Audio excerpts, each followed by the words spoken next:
ते हो.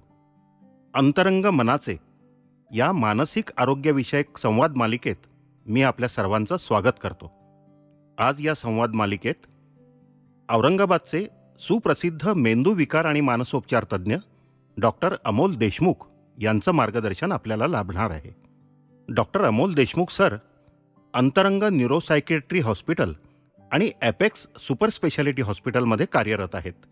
आज डॉक्टर देशमुख आपल्याला स्ट्रेस म्हणजे ताणतणाव या विषयावर मार्गदर्शन करणार आहेत.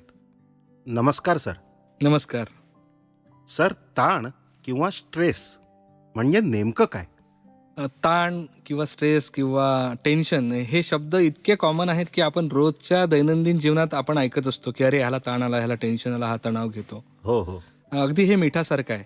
म्हणजे जर भाजीत मीठ नाही टाकलं तर ती भाजी खावीशी वाटणार नाही. तसंच हे शब्द जर आपण ऐकले नाही रोज तर आपला रोजचा दिवसच जात नाही. असा हा तणावाचा विषय आहे. खरंय. तर जेव्हा आपल्या शरीरावर आणि मनावर अपेक्षांचे ओझे वाढते आणि जेव्हा आपली प्रतिकार क्षमतावर ओव्हरलोड येतो आणि आपली प्रतिकार क्षमता फेल होते, बरं. तेव्हा जे काही अतिरिक्त भार आपल्या शरीरावर तयार होतो त्याला आपण ताण म्हणतो. अच्छा. जागतिक आरोग्य संघटनेनुसार आरोग्याची व्याख्या म्हणजे शारीरिक आणि मानसिक आरोग्य असं आहे.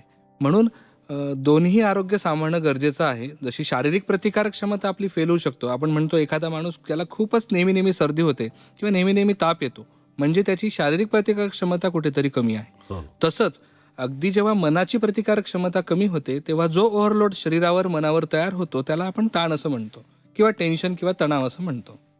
अच्छा अच्छा. सर, मग या तणावाची कारणं काय असतात? आपल्या दैनंदिन जीवनात आपण जगत असताना आपल्याला तणावाला नेहमीच सामोरं जावं लागतं आणि हा तणाव तयार होण्यासाठी बरीचशी कारणं आपल्याला आहेत. वेळेची मर्यादा हे सर्वात महत्त्वाचं कारण आहे. किंवा एखाद्या वेळेस आपला प्रकल्प असतात, वेळेची अंतिम मुदत असतात आणि त्या अंतिम मुदतेपर्यंतच काही गोष्टी करायच्या असतात. जसं घरी लग्न आहे आणि 1 महिन्यातच ठरलं आणि 1 महिन्यात सगळं काही करायचं आहे. हो.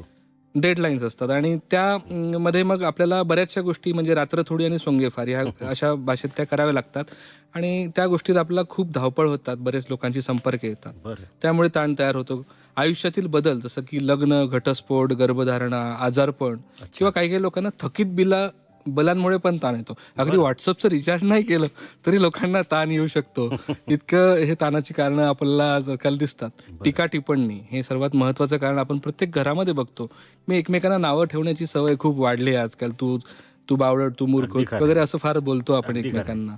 त्यामुळे ताणाचं कारण वाढलंय. अच्छा. नात्यांमधील असुरक्षितता आजकाल तुम्ही बघत असाल की फार काळ मैत्री टिकत नाहीये. बरोबर. फार काळ आपण म्हणूयात की लग्न टिकत नाहीये. घटस्फोटाचं प्रमाण वाढलंय. हल्ली ब्रेकअप म्हणतात त्याला. हां, ब्रेकअपचं प्रमाण वाढलंय कारण की नात्यांमधील असुरक्षितता.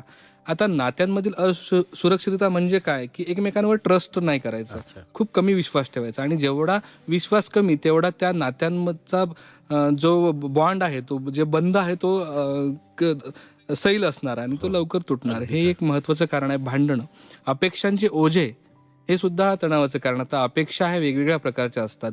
अपेक्षा ह्या स्वतःकडून असतात, इतरांकडून असतात किंवा सिस्टीमकडून असतात. ही सिस्टीम कधी कधी सरकारची असते किंवा कधी कधी देवाची पण असते. स्वतःकडून असलेल्या अपेक्षा म्हणजे माझ्यासोबत असंच झालं पाहिजे, मला एवढाच पगार मिळाला पाहिजे, मला लोकांनी मानस दिला पाहिजे, हे स्वतःकडून असलेल्या अपेक्षा. इतरांकडून असलेल्या अपेक्षा म्हणजे मी ऑफिसमध्ये गेल्यावर लोकांनी उभं राहिलं पाहिजे, मला साहेब म्हणलं पाहिजे, सॅल्यूट केला पाहिजे, किंवा मला एवढाच पगार भेटला पाहिजे. बायकोला वाटतं नवऱ्याने असंच वागलं पाहिजे, सासूला वाटतं सुनीने असंच वागलं पाहिजे. इतरांकडून असलेल्या अपेक्षा. आणि सिस्टीमकडून असलेल्या अपेक्षा म्हणजे सरकारने असंच वागलं पाहिजे, रस्ते असेच असले पाहिजे, हे असंच, हे नियम असेच पाहिजेत. किंवा देवाकडून असलेल्या अपेक्षा की नशीबच फुटकं माझं, देवाने असंच करायला पाहिजे, देवाने तसंच करायला पाहिजे. तर हे असे अपेक्षांचे हे वेगवेगळे प्रकार आहेत आणि ह्या अपेक्षांमुळे पण आपला ताण वाढतो. पण तो कधी? जेव्हा अपेक्षांची रूपांतर हे मागणीमध्ये होतं. अपेक्षा असणं चुकीचं नाही, पण जेव्हा मागणीत रूपांतर होतं तेव्हा त्रास होतो. सर, या तणावाचा आपल्या शरीरावर देखील काही परिणाम होतो का? नक्कीच. तणावामुळे आपल्याला त्रास होतोच, पण तणाव सगळ्यांनाही येतो. पण ह्याचा त्रास कधी व्हायला लागतो? जेव्हा तणाव हा टिकून आहे किंवा तो सातत्याने आहे, तर त्याच्या शरीरावर नक्कीच परिणाम होतो. तर तो शरीराच्या 3ही पातळ्यांवर परिणाम करतो. जसे की वैचारिक पातळी, भावनिक पातळी वर्तणुकीची पातळी आणि शारीरिक पातळी. अच्छा. आता मी श्रोत्यांना सांगेल की आपलं मन म्हणजे हा मेंदूचा भागच आहे. हा मन काय जिथे शाहरुख खान म्हणतो की इथे हृदयात आहे तिथे नाहीये. ते आपल्या मेंदूत आहे. बरं. आणि मेंदूचे विविध भाग जे आहेत ते मनाचं काम करतात. म्हणजे विचार करणारा वेगळा भाग आहे, भावना व्यक्त करणारा वेगळा भाग आहे, वागणारा वेगळा भाग आहे. अच्छा. तर जेव्हा ताण सतत राहतो तुमच्या वैचारिक पातळीवर तो परिणाम करायला लागतो. म्हणजे तुम्हाला निर्णय घेता येत नाही, तुम्हाला एकाग्रतेचा अभाव जाणवतो, तुमचं समस्या सोडवण्याचं कौशल्य कमी होतं, तुमचं लक्ष विचलित होतं, अच्छा. तुम्ही परिणामांची अति जास्त काळजी करायला लागता. बरं. तो ताण अजून पुढच्या लेवलला गेलो की तुमच्या तो भावनांना त्रास देतो, तुमच्या भावनिक पातळीवर परिणाम करायला लागतो. जसं की तुम्ही फार काळजी करायला लागतात छोट्या छोट्या गोष्टींची. मुलगा अच्छा. 5 मिनिटं जरी शाळेतून उशीर झाला तरी तुमची काही तगमग होते इकडे. तुम्ही फार भित्रे बनतात, फार हळवे बनतात, लगेच काही झालं की रडायला लागता. बरं. जेव्हा तुम्ही ताणात असता तुमचा अविश्वास वाढतो, दुसऱ्यांवर विश्वास ठेवण्याची जी क्षमता आहे ती कमी होते. तुम्ही नैराश्यामध्ये जाता, तुम्ही उदास राहायला लागतात बाप. किंवा तुमचं रागाचं प्रमाण सुद्धा खूप वाढतं. तर हे भावनिक परिणाम होतात.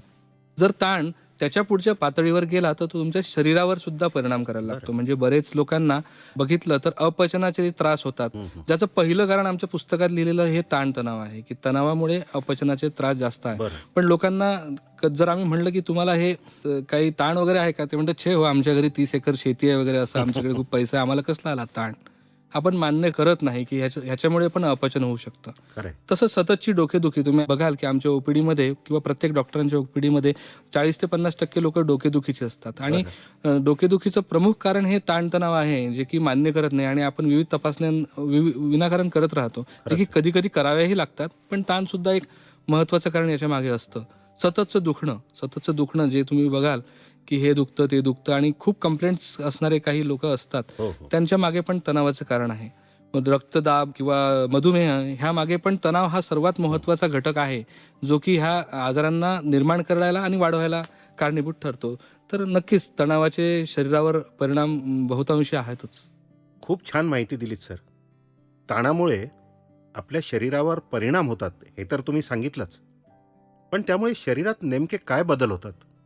जेव्हा ताण हा व्यक्तीला येतो आणि तो सतत राहतो आणि त्याची शरीरावर परिणाम होताना आपल्याला दिसत आहेत, तर शरीरामध्ये बरेचसे रासायनिक बदल होतात. जसे की आपले विचार, भावना आणि वागणूक ह्या गोष्टी चालवणारे काही रसायनं आपल्या शरीरात आहेत, ज्याला आपण म्हणतो की ते सिरोटोनिन, डोपामाइन, हायड्रोकॉर्टिसोन, एपिनेफ्रिन असे बरेच प्रकारचे रसायन आपल्या शरीरात आहेत. अच्छा.